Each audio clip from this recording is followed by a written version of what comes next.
তইতো মোক বেয়া পাওঁ মই জানো, ময়ো কিন্তু তোক ভাল পাওঁ বুলি নাভাবিবি। কিন্তু তোৰ বৌজনী ভাল, সেইবাবে মই তোক ভিডিঅ'টো চেণ্ড কৰিছোঁ। তইতো জানিব লাগে তোৰ অনুপস্থিতিত তোৰ ৱাইফৰ লগত কি কি হয় এইখন ঘৰত।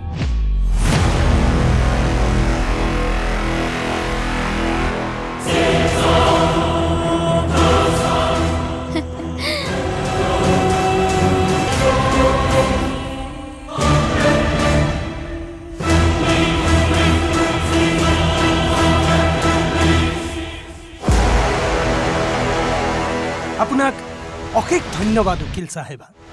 আপুনি মোৰ ওপৰত কৰা উপকাৰৰ কথা মই কেতিয়াও পাহৰিব নোৱাৰোঁ। লগতে আপুনি আপোনাৰ পতিদেৱকো ক'ব, তেওঁ যে আপোনাক মোৰ ওচৰলৈ পঠিয়াই দিলে বৰ উপকাৰ হ'ল। ধন্যবাদৰ পাত্ৰ তেওঁ।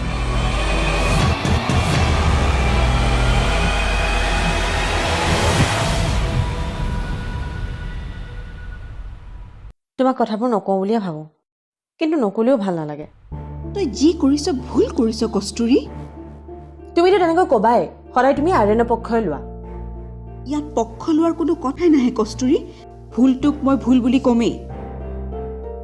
তুমি মোক ভুল বুলি কেনেকৈ ক'ব পাৰিলা মা? মই যি কৰি আছোঁ ঘৰখনৰ কাৰণে কৰি আছোঁ, নিধিৰ কাৰণে কৰি আছোঁ। শুন কস্তুৰী, প্ৰথমে তই আৰিয়ানৰ পত্নী, তাৰ প্ৰতি তোৰ দায়বদ্ধতা আছে। তাৰ পাছত তোৰ সম্পৰ্কবোৰ আহিব আৰু দায়িত্ববোৰ আহিব। তুমি মোক স্বাৰ্থপৰ হ'বলৈ শিকাইছা মা। স্বামীৰ ইচ্ছাক সন্মান জনোৱাটোক স্বাৰ্থপৰ বুলি নকয় কস্তুৰী। সেয়া পত্নী ধৰ্ম, আৰু পত্নী ধৰ্ম পালন নকৰি তই মহা ভুল কৰিছ।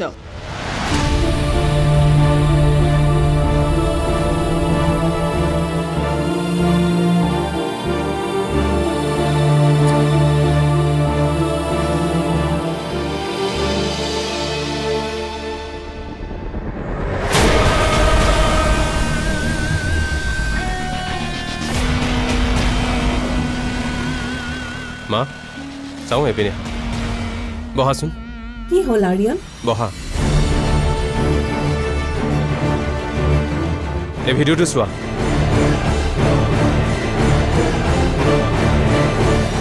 আপোনাক অশেষ ধন্যবাদ উকিল চাহেবা। আপুনি মোৰ ওপৰত কৰা উপকাৰৰ কথা মই কেতিয়াও পাহৰিব নোৱাৰোঁ। লগতে আপুনি আপোনাৰ পতিদেৱকো ক'ব, তেওঁ যে আপোনাক মোৰ ওচৰলৈ পঠিয়াই দিলে বৰ উপকাৰ হ'ল। ধন্যবাদৰ পাত্ৰ তেওঁ।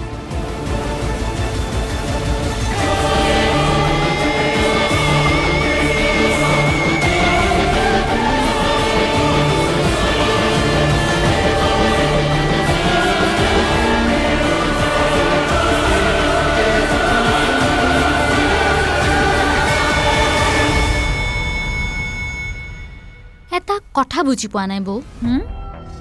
আৰিয়ানদাৰ এইখিনি সময়ত কস্তুৰী বৌৰ ওপৰত খংহে উঠি আছে।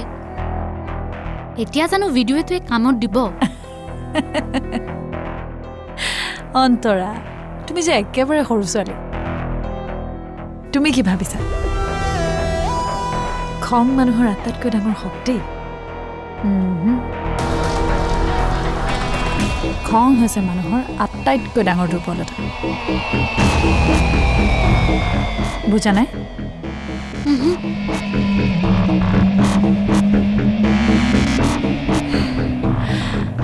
আৰিয়ানৰ এতিয়া খং উঠি আছে কস্তুৰীৰ ওপৰত। তুমি ভিডিঅ'টো পঠালা, এইবাৰ খং উঠিল তেজছৰ। মানে খং হ'ল দুগুণ। সেই দুগুণ খং লৈ আৰিয়ান গ'ল মাকৰ ওচৰত। মাকেনো কি কৰিব, বুজনিহে দিব। হ'লেই নহয় খং তিনিগুণ। লগ পাওক কস্তুৰীয়েও বুজনি দিয়ক, হ'ল খং 4 গুণ। এই 4 গুণ খং লৈ আৰিয়ান যেতিয়া তেজছৰ মুখামুখি হ'ব, তেতিয়া খঙৰ বিস্ফোৰণ। ৱাহ বৌ, বঢ়িয়া।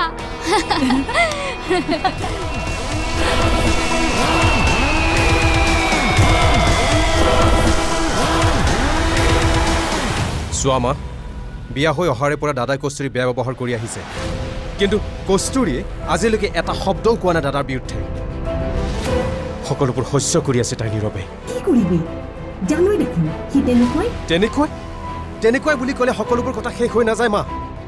সেইদিনাও মই কৈছিলোঁ, যদি আৰু কস্তুৰীক দাদাই বেয়া ব্যৱহাৰ কৰে, মই এই ঘৰ এৰি গুচি যাম। তেনেকৈ নকবি আৰিয়ান। সহ্যৰ এটা সীমা থাকে।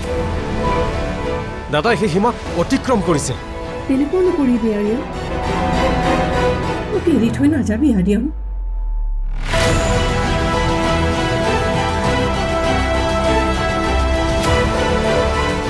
এইবাৰ মই এনেকৈ নামানো।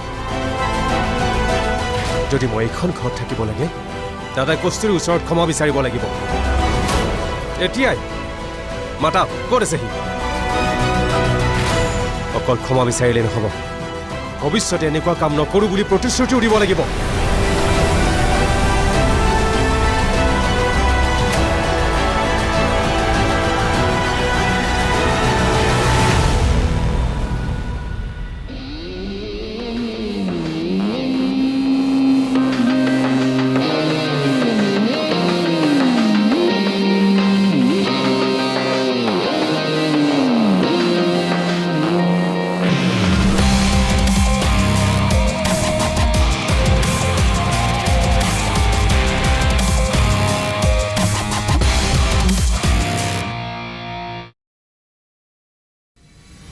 তোমাক অশেষ ধন্যবাদ উকিল চাহেবা। কালি তুমি মোৰ ওপৰত যি উপকাৰ কৰিলা সেয়া মই জীৱনত পাহৰিব নোৱাৰো। লগতে তুমি তোমাৰ পতিদেৱকো কৈ দিবা, তেওঁ তোমাক পঠিয়াই মোৰ ওপৰত বৰ উপকাৰ কৰিলে। তেখেতো ধন্যবাদৰ পাত্ৰ। ধন্যবাদ। কস্তুৰী, মা, আৰিয়ানে কি কৰিব ওলাইছে চোৱাচোন। কি কৰিব ওলাইছে আৰিয়ানে মা?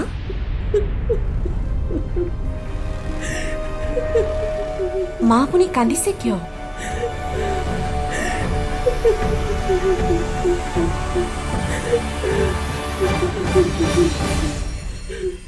আৰিয়ানে ঘৰ এৰি যাব ওলাইছে।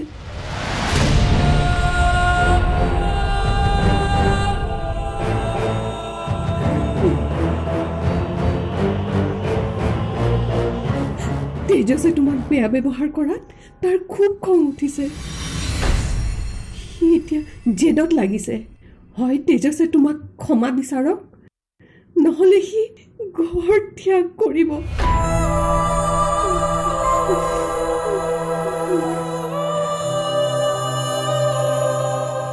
দাদা ক'ত আছে মা? ক'ত থাকিব, ৰুমত আছে, শুই আছে চাগে। মই জানো তেজসে তোমাক কেতিয়াও ক্ষমা নিবিচাৰে। আৰু আৰিয়ানৰ কথাবোৰ যদি তাৰ কাণত পৰিব লগা হয় নহয়, দুই ভাইৰ মাজত কি হ'ব একো ঠিক নাই। আপুনি চিন্তা নকৰিব মা, আৰিয়ানক মই বুজাম। ঘৰ এৰি যাবলৈ মই তেওঁক কেতিয়াও নিদিওঁ।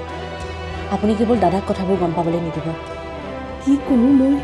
তেজসে গম নোপোৱাকৈ কেনেকৈ ৰাখোঁ বাৰু? মা, তাৰ দায়িত্ব আপুনি নিধিক দিয়ক। দাদাক জগাবলৈ নিদিব। আৰু যদি দাদা কেনেবাকৈ টোপনিৰ পৰা সাৰ পায়ো যায়, তেওঁ যাতে ৰুমৰ পৰা বাহিৰলৈ নোলায়। আৰু আৰিয়ানক বুজোৱাৰ দায়িত্ব মোৰ। মই এতিয়াই গৈ নিধিক কথাটো কওঁগৈ।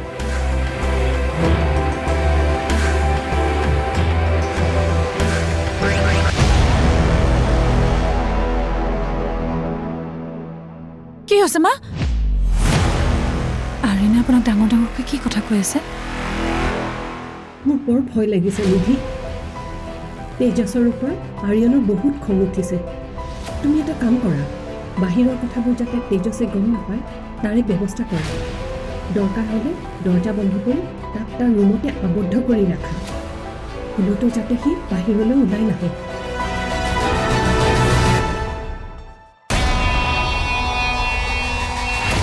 মোৰ বৰ ভয় লাগিছে মা। ঘৰখনত বাৰু এইবোৰ কি হ'বলৈ ধৰিছে? অকণো ভয় নকৰিবা নিধি। কস্তুৰী গৈছে আৰিয়ানৰ ওচৰত। তাই বুজালে নিশ্চয় সি শান্ত হ'ব। তুমি এই সময়ত অন্ততঃ তেজসক চম্ভালা, হ'ব? হ'ব মা, মই চেষ্টা কৰিম।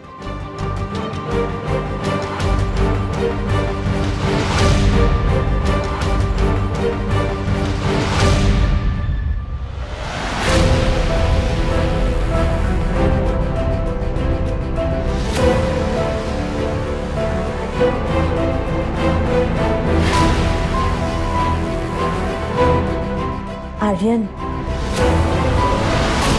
তুমি মোৰ লগত একদমেই কথা নাপাতিবা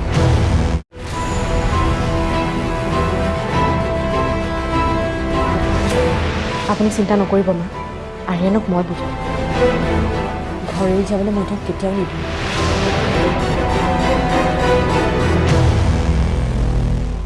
মোৰ ভুল হৈ গ'ল আৰিয়ান কালি আপোনাৰ কথা অমান্য কৰি মই থানালৈ যাব নালাগিছিল মোক ক্ষমা কৰি দিয়ক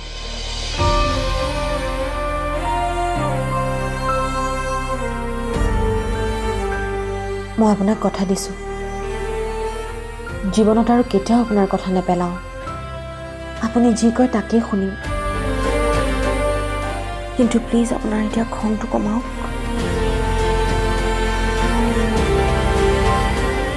শুনা কস্তুৰী তুমি মোৰ পত্নী হলা মানেই এইটো নহয় যে তুমি মোৰ সকলো কথাই শুনিব লাগিব তুমিয়েই কোৱা আজিলৈকে মই তোমাক কিবা কথাত বাধা দিছোঁ মোৰ খং তেতিয়ালৈকে নকমে যেতিয়ালৈকে কোনো সমাধান নোলায়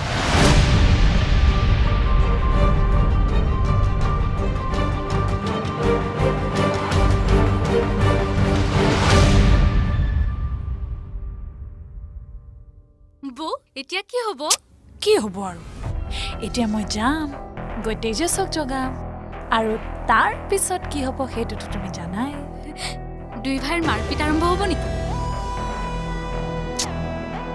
চাই থাকাচোন সকলো যদি মই কৈয়ে দিওঁ মজাটো ক'ত পাবা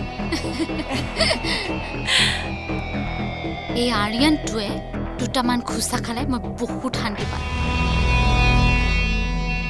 যোৱা যোৱা তেজছ দাক জগাই দিয়া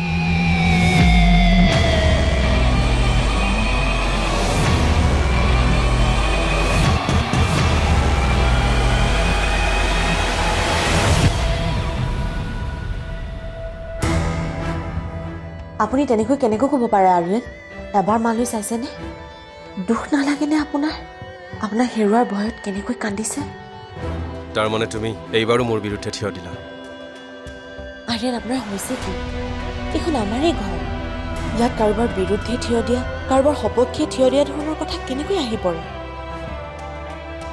আমি আটাইবোৰ একেখন ঘৰৰে সদস্য নহয় জানো নালাগে মোক এনেকুৱা পৰিয়াল য'ত মানুহে মানুহক সন্মান কৰিব নাজানে তেনেকৈ নক'বচোন মানিছোঁ দাদা অলপ অবুজ কিন্তু এজন মানুহৰ কাৰণে আপুনি আটাইকে শাস্তি দিবনে আৰু আৰিয়ান ঘৰ এৰি যোৱাটো সমস্যাৰ সমাধান নহয় ঘৰত থাকিহে আমি সমস্যাৰ সমাধান কৰিব কস্তুৰী প্লিজ মোক আৰু বুজাবলৈ চেষ্টা নকৰিবা বহুত ভায়েকৰ দায়িত্ব পালন কৰিলোঁ বহুত সহ্য কৰিলোঁ কিন্তু এতিয়া মই এজন স্বামী তুমি মোৰ কথা অমান্য কৰিলেও মই মোৰ পত্নীৰ প্ৰতি থকা দায়িত্ব অৱহেলা কৰিব নোৱাৰোঁ